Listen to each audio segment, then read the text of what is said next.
Home Minister Amit Shah has been in Jammu and Kashmir, and initially he was in Jammu. It's a 3-day visit, and yesterday in the evening he landed in Srinagar. Now, as we have been saying, the crux or the focus of this visit to Jammu and Kashmir is security related. There is a comprehensive security review that the Home Minister has taken, though in between developmental agenda was also taken care of. There was a meeting in Raj Bhavan, which obviously is the place where most of the engagements of the Home Minister's visit were.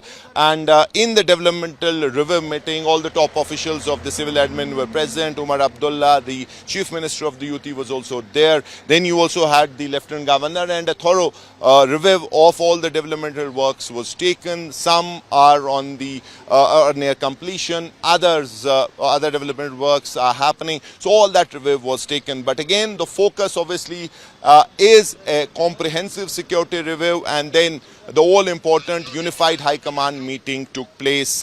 Interestingly, Army Chief who was in Jammu and Kashmir was also part of the Unified Command meeting.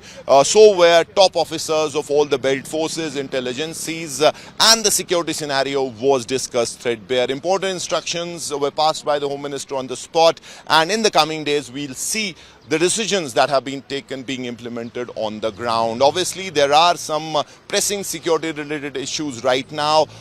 If you talk of Jammu, the sudden spike in terror-related incidents, especially in Kathua and Udhampur, the higher reaches, you have presence of Jaish-e-Mohammed militants.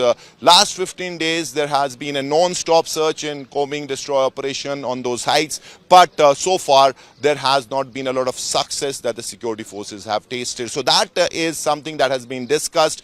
Also, the infiltration routes, the new infiltration routes that these militants are using, especially in Jammu, the IB areas, the LOC areas, they can easily infiltrate. They're using those loopholes, misusing them and coming in. So how to plug these loopholes, so what really needs to be done, whether you need more reinforcements, more posts, more patrolling, all those options were discussed. Then if you talk of Kashmir, you have the Amarnath Yatra that will start in July. It is a massive security challenge considering that's a yatra that goes on for almost 40 days. You have two routes where you need elaborate security arrangements and importantly synergy between various security agencies. So all that has been discussed, and then you also have the Kashmir tourism season. Right now it's flourishing, but one incident can derail it. So how to provide security to the tourism season, that also has been discussed. But importantly, as was expected,